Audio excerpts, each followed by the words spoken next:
Hi friends, मैं आकांक्षा Sharma GK with आकांक्षा में आपका स्वागत करती हूँ। आज से हम एमपीपीएससी मेंस की क्लास स्टार्ट करने वाले हैं। वैसे तो मैं 2-3 दिन पहले से ही स्टार्ट करने वाली थी, लेकिन आप लोग थोड़ा परेशान थे रिज़ल्ट को लेकर, इसलिए मैं नहीं कर पाई हूँ। थोड़ा अब आप लोग थोड़ा शांत हुए हैं तो ये मैं स्टार्ट कर दी हूँ। रात को भी अपलोड करने का सोच रही थी, लेकिन नेटवर्क प्रॉब्लम के कारण वीडियो ही डिलीट हो गया, तो वो अपलोड ही नहीं हो पाया। स्टार्टिंग में मध्य प्रदेश इतिहास से कर रही हूँ। मध्य प्रदेश इतिहास से इसलिए स्टार्ट कर रही हूँ क्योंकि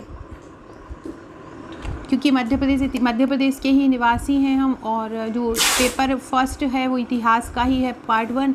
तो मध्य प्रदेश इतिहास से स्टार्ट करेंगे। आज की और कल की 2 दिन क्लास मध्य प्रदेश इतिहास की रहेगी। फिर हम प्राचीन इतिहास करेंगे, फिर आधुनिक करेंगे, फिर मध्यकालीन करेंगे। ऐसे 2-2 दिन हर सब्जेक्ट की क्लास रहती जाएगी। अगर इस पर मेरा व्यू अच्छा आता है, मतलब आप लोगों का फोकस ज़्यादा रहता है, आप लोग मेंस में मुझे इंटरेस्टेड दिखते हैं पढ़ने के लिए, तो फिर मैं वो एक दिन में 2 से 3 क्लास लेके आऊँगी और अलग अलग सब्जेक्ट का अलग अलग कोर्स बना दूँगी। वो आप लोगों के ऊपर डिपेंड रहेगा। ये जो हम पढ़ेंगे आज प्रश्नोत्तर श्रृंखला में पूरा पढ़ेंगे, और इसमें पूरा आपका सिलेबस कवर रहेगा। जो भी मैं आपको पढ़ा रही हूँ पढ़ते जाइएगा। और जहाँ से मैं इसको पढ़ा रही हूँ, ये मेरा एमपीपीएससी मेंस का पैकेज है। एमपीपीएससी मेंस की जो बुकलेट है वो हैंड रिटन प्रश्नोत्तर श्रृंखला में आपको दी जाती हैं।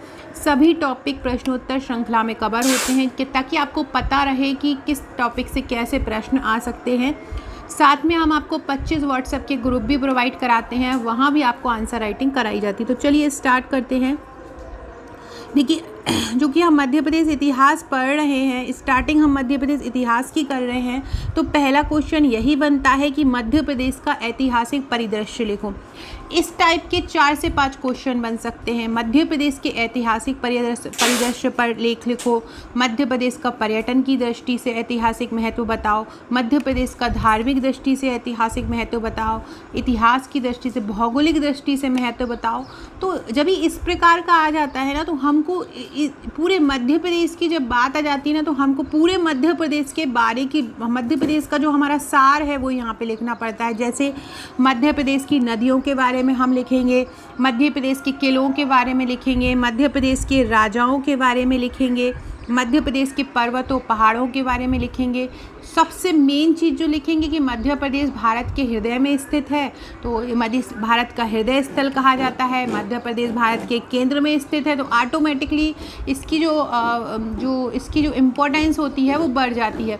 तो इस प्रकार से हम कोई भी आंसर अगर फ्रेम कर रहे हों तो, और इस प्रकार के क्वेश्चन आते हैं, तो हम यही सब चीज़ों को अपने आंसर में हमको डालना रहता है। अभी मैं ये क्वेश्चन आपको करा रही हूँ 11 नंबर में। अगर ये 5 नंबर में आता है तो उसकी कुछ की फैक्टर उठा के आपको 5 नंबर में डाल देना है।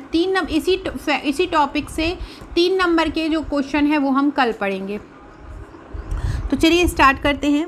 भारत के केंद्र में स्थित होने के कारण मध्य प्रदेश देश का हृदय स्थल कहलाता है। सबसे पहली लाइन, और ये लाइन आप हर मध्य प्रदेश वाले, कोई इस टाइप का क्वेश्चन आता है, परिदृश्य बताइए, महत्व बताइए मध्य प्रदेश का, ऐतिहासिक, भौगोलिक, सांस्कृतिक, राजनीतिक, तो आप ये वाली लाइन उसमें जोड़ सकते हैं। तो भारत के केंद्र में स्थित होने के कारण मध्य प्रदेश देश का हृदय स्थल कहलाता है। भूगर्भिक संरचना की दृष्टि से भी यह भारतीय प्राचीनतम भूभाग है। इसको गोंडवाना भूभाग कहते हैं। प्रदेश का अनादिकाल से ऐतिहासिक महत्व रहा है, मतलब प्राचीन काल से ही देख लिया जाए तो मध्य प्रदेश का ऐतिहासिक महत्व रहा है। आपको ज़्यादा इसी लिखना हो तो महाभारत काल का वर्णन कर सकते हैं आप। महाभारत काल में जो उज्जैनी का वर्णन कर, महाभारत काल में श्री कृष्ण ने हमारे उज्जैन में ही शिक्षा ली थी। इसके अलावा रामायण काल का भी आप बात कर सकते हैं। जो श्री राम के जो पुत्र थे, उन्होंने भी हमारे मध्य प्रदेश में ही विदिशा में शासन किया है। तो इस प्रकार से आप ये यहाँ पर अगर आपका चाहे तो आप ये भी यहाँ पे मेंशन कर सकते हैं कि महाभारत कालीन और रामायण कालीन ग्रंथों से मध्य प्रदेश के इतिहास की जानकारी मिलती है। ये आवाज़ आ रही है क्योंकि चुनाव का समय चल रहा है, आपको पता है चुनावी समय चल रहा है, तो ये जो हर 10-10 मिनट में ये आवाज़ें तो आ ही रही हैं। प्रदेश का अनादिकाल से ऐतिहासिक महत्व रहा है। यह नर्मदा घाटी के अंचल में नर्मदा घाटी के अंचल में अनेक सभ्यताएं पुष्पित और पल्लवित हुई हैं। नर्मदा घाटी का जो अंचल है, बहुत सारी सभ्यताएं वहीं पर फली और फूली हैं। इस कारण यह क्षेत्र आज भी पुरातात्विक और ऐतिहासिक अवशेषों के आकर्षण का केंद्र बना हुआ है। इस प्रकार से हमने थोड़ा सा ये इंट्रो डाल दिया। अब हम एक छोटा सा मैप भी यहाँ पे इंक्लूड कर देंगे। उस मैप में चूँकि ऐतिहासिक परिदृश्य पूछा है, यहाँ भौगोलिक भी पूछेंगे ना, तो भी हम इसी इसी प्रकार से लिखेंगे और इसी प्रकार से हम मैप बनाएंगे। तो हमने मैप बना लिया मध्य प्रदेश का। जो मध्य प्रदेश के भाग हैं, जो 7 भाग, उनको यहाँ पे मेंशन कर दिए। मध्य भारत का पठार, बुंदेलखंड का पठार, विंध्य भारत का पठार, सतपुड़ा मैकाल श्रेणी, नर्मदा सोन घाटी, मालवा का पठार, तो ये सभी हमने यहाँ पर लिख दिए। इस प्रकार से पूरा हो गया। यहाँ पे बघेलखंड का पठार आ जाएगा। तो इस प्रकार से पूरा हमने मैप यहाँ पे इंक्लूड कर दिया। अब हम फिर लिखेंगे इसमें, प्रकृति ने मध्य प्रदेश को बेतवा, नर्मदा, ताप्ती, चंबल, क्षिप्रा जैसी जीवनदायिनी नदियों का उपहार दिया है। क्योंकि हमारा मध्य प्रदेश नदियों का मायका कहलाता है। ये भी आप लाइन यहाँ पे इंक्लूड कर सकते हैं कि प्रकृति ने मध्य प्रदेश को बेतवा, नर्मदा, ताप्ती, चंबल, क्षिप्रा जैसी जीवनदायी नदियों को उपहार दिया है, जिस कारण से इसको नदियों का मायका भी बोला जाता है। यहाँ की भूमि विंध्याचल, सतपुड़ा की विशाल पर्वत श्रृंखलाओं और मनोरम वनों से आच्छादित है। यहाँ की जो भूमि है वहाँ पे विंध्याचल पर्वत है, सतपुड़ा की विशाल पर्वत श्रृंखलाएँ हैं एवं मनोरम वनों से आच्छादित है। अगर आपने पचमढ़ी गए हो तो आप देखे होंगे कि पचमढ़ी से जब हम इटारसी से निकल के पचमढ़ी के लिए बस करके जाते हैं तो वो एक दृश्य सामने आता है जब बस चलती रहती है या जो भी आप गाड़ी करते हैं, 4 व्हीलर जो भी रहती है, तो दोनों तरफ अगर आप अपने दोनों तरफ देखेंगे तो आपको एक बड़े बड़े घने घने वन दिखते हैं। वो घने वन अपने आप में ही हमारे मध्य प्रदेश की शोभा का वर्णन करते हैं। वो इतने घने जंगल रहते हैं कि वो जो एक आपने छोटे में कविता पढ़ी होगी, सतपुड़ा के घने जंगल, चलो इन पे चल सको तो धसो इनमें धस सको, तो मतलब वो जो कविता है, मैं 2 से 3 बार होके आई हूँ पचमढ़ी में। और मैं जब भी मैं थोड़ी बड़ी हुई और समझदार हुई तभी मैं वहाँ पे गई, तो वो जब भी मैं वो देखी हूँ वहाँ के वन, तो मेरे को यही वाली जो कविता है ना मेरे मन में गूंज जाती थी कि चलो इन पे बहुत घने, मतलब देख के ही आप दिन में भी जाओगे ना तो भी आपको देख कर डर लग जाएगा, इतने घने जंगल हैं वहाँ पचमढ़ी में, सतपुड़ा के पास। तो ये हमारे मध्य प्रदेश की ही, मध्य प्रदेश वनों की दृष्टि से प्रथम है और ये सब चीज़ें हमारे मध्य प्रदेश में ही मिल सकती हैं। तो यहाँ की भूमि विंध्याचल, सतपुड़ा की विशाल पर्वत श्रृंखलाएं और मनोरम वनों से आच्छादित है। यहाँ पर ग्वालियर, मांडू, नरवर, असीरगढ़, चंदेरी के किले प्राचीन स्थापत्य कला के अद्भुत नमूने।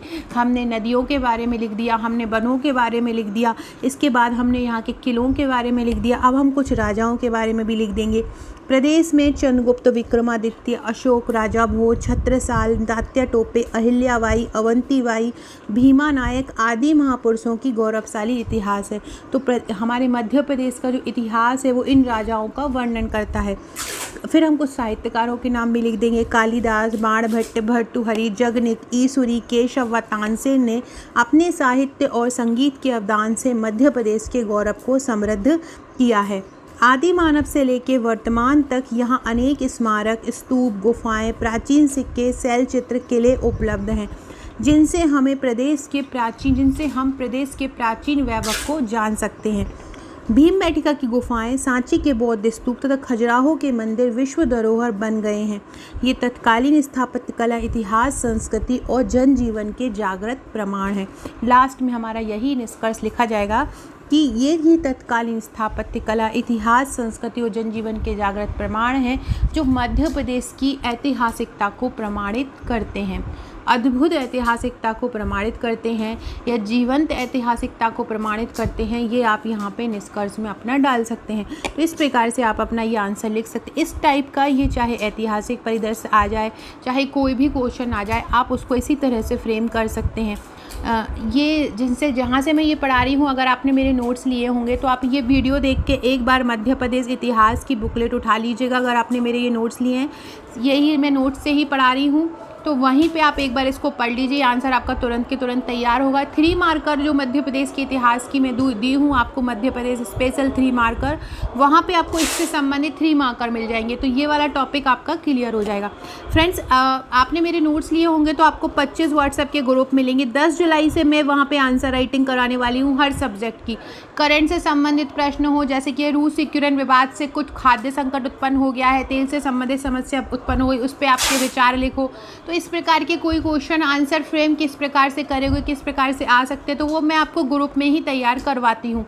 तो वो ग्रुप आपको मिल गए होंगे, उन ग्रुप में ही आपकी 10 जुलाई से तैयारी कराई जाएगी। आप अपने रजिस्टर बना लीजिएगा पर्टिकुलर हर सब्जेक्ट के। अगला क्वेश्चन देखते हैं। अब है हमारा पाषाणकालीन मध्य प्रदेश का परिचय। पाषाणकालीन मतलब पत्थरों का काल। किसी भी नगर, प्रांत और देश की प्रागैतिहासिकता का पता भूगर्भ विज्ञान की खोज, उत्खननों से प्राप्त औजारों, सिक्कों, बर्तनों और कलाकृतियों से लगता है। किसी भी नगर की, प्रांत की या देश की अगर हम प्राग ऐतिहासिकता का पता करना चाहते हैं, प्राग ऐतिहासिकता का मतलब ऐसा काल होता है जिसकी हमें लिखित जानकारी उपलब्ध नहीं होती। अब जिसकी हमको लिखित जानकारी उपलब्ध नहीं होगी तो उसको हम सिक्कों से, पत्थरों पे, कलाकृतियों से, इनसे ही उसके बारे में जानने का प्रयास करते हैं। तो वो जो काल होता है वो प्राग ऐतिहासिक काल कहलाता है। तो किसी भी नगर, प्रांत और देश की प्राग ऐतिहासिकता का पता भूगर्भ विज्ञान की खोज और उत्खननों से प्राप्त औजारों, सिक्कों, बर्तनों और कलाकृतियों से लगता है। ये जो 4 लाइन ऊपर की मैंने लिखी है, ये आप चाहे मध्य पाषाण काल आ जाए, चाहे पुरा पाषाण काल आ जाए, चाहे निम्न पुरा पाषाण काल आ जाए, चाहे नव पाषाण काल आ जाए, आपको यही लाइन लिखनी है किसी भी नगर, प्रांत और देश की प्राग ऐतिहासिकता की जानकारी। ये सभी जो चीज़ें हैं उस काल की महिमा और प्रामाणिकता को प्रदर्शित करते हैं। भूवैज्ञानिक दृष्टि से मध्य प्रदेश का अस्तित्व प्राग ऐतिहासिक काल से ही है। मध्य प्रदेश का अस्तित्व कब से है? प्राग ऐतिहासिक काल से ही है। सभ्यताओं के विकास का ये जो प्रारंभिक काल था, जो ये पुरा पाषाण काल है, जब हमारी सभ्यता स्टार्ट हुई, हमारी भारतीय सभ्यता, तो ये सबसे प्रारंभिक काल यही था। मध्य प्रदेश आदि मानव की जीवन स्थली के रूप में दिखाई देता है। चूँकि हम पुरा पाषाण और मध्य प्रदेश में संबंध दिख रहे हैं, तो उस काल के कौन कौन सी स्थलाकृतियाँ हमारे मध्य प्रदेश से प्राप्त हुई हैं, तो हमको उस बारे में लिखना है। तो मध्य प्रदेश आदि मानव की जीवन स्थली के रूप में दिखाई देता है। प्रदेश के विभिन्न भागों में किए गए उत्खनन और खोजों से प्राग ऐतिहासिक सभ्यता के चिन्ह मिले हैं। नर्मदा की घाटी जीवाश्मों के मामलों में बहुत प्रसिद्ध है। नर्मदा की जो घाटी है वो जीवाश्मों के मामले में बहुत प्रसिद्ध है। अमरकंटक से लेकर होशंगाबाद तक नर्मदा के किनारे पुरा पाषाण युग के अनेक अवशेष मिले हैं। जो नर्मदा की घाटी जीवाश्मों के मामले में प्रसिद्ध है क्योंकि वहाँ से बहुत सारे जीवों के अश्म मिले हुए हैं। अमरकंटक से लेकर अगर होशंगाबाद तक देखा जाए तो नर्मदा के किनारे पुरा पाषाण के अनेक अवशेष मिले हैं। पत्थर की एक हस्त कुल्हाड़ी से हस्त कुठार बोलते हैं। पत्थर की एक हस्त कुल्हाड़ी तथा प्राचीन काल के हाथी, गेंडा, दरियाई घोड़ा आदि के अस्थि पंजर नरसिंह के भुतरा में उपलब्ध हुए हैं। कहाँ से उपलब्ध हुए हैं? नरसिंहपुर के पास भुतरा में उपलब्ध हुए हैं। 1982 में नर्मदा घाटी के सीहोर की जो बुदनी है, वहाँ पर एक गांव है हथनौरा, वहाँ पर आदि मानव का पत्थर बन चुका एक कपाल भी मिला है। यह लगभग, इसकी जो उम्र है वो लगभग 6 लाख वर्ष पुरानी बताई जा रही है। प्राग ऐतिहासिक संस्कृति का क्रम देखें तो ये इसको 3 भागों में बांटा जाता है। पुरा पाषाण, मध्य पाषाण और नव पाषाण। ये प्राग ऐतिहासिक संस्कृति का क्रम है कि इसको 3 भागों में बांटते हैं। पुरा पाषाण काल, मध्य पाषाण काल और नव पाषाण काल। तो इस प्रकार से हम अपना ये आंसर मेंशन कर सकते हैं। पाषाणकालीन मध्य प्रदेश का परिचय बताइए। पाषाणकालीन की कोई लिखित जानकारी उपलब्ध नहीं थी। तो में इसके जो लेख मिलते हैं वो काय से मिलते हैं? उत्खनन से प्राप्त औजारों, सिक्कों, बर्तनों से मिलते हैं, जो इसकी महिमा को बताते हैं। इसके बाद हमने उस काल के जो भी बर्तन मिले थे, उन जो भी चीज़ें हमें उस काल की मिली थी, जहाँ से मिली थी, वो वहाँ पर हम इसका यहाँ पे वर्णन कर देंगे। अगला है निम्न पुरा पाषाणकालीन मध्य प्रदेश के स्थल। फ्रेंड्स, कमेंट बॉक्स में मैं आपको मेरे एक और चैनल की ट्रिक की लिंक दूंगी, जो जीके ट्रिक विद आकांक्षा के नाम से है, जो केवल ट्रिक के लिए बनाया गया है। उस ट्रिक वाला चैनल इतना लकी है ना कि वहाँ मैंने 5 वीडियो अगर बनाई है ना, तो प्री के एग्ज़ाम में उन 5 वीडियो से ही क्वेश्चन आए हैं। अगर आपने वीडियो देखे हो तो आप देखेंगे हंगरी वाला वहीं से आया है, राजमार्ग वाला वहीं से आया है। इसके अलावा कुछ क्वेश्चन और हैं जो सीधे वहीं से पूछे गए। गोविंद नारायण वाला पूछा गया है।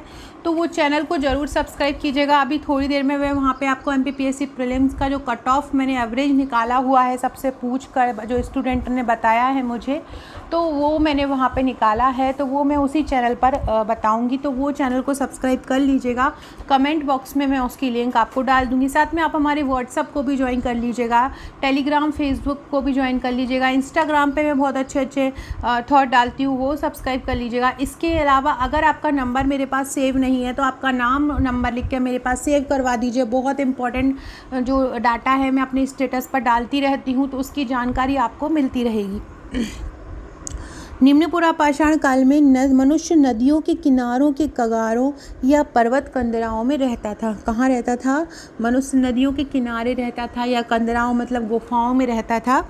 इस काल में हमको विशेष औजार प्राप्त हुए जिनसे हमें इसकी जानकारी मिलती है, जिसमें बिना बैट अथवा लकड़ी के बैट के साथ उपयोग में लाया जाता था।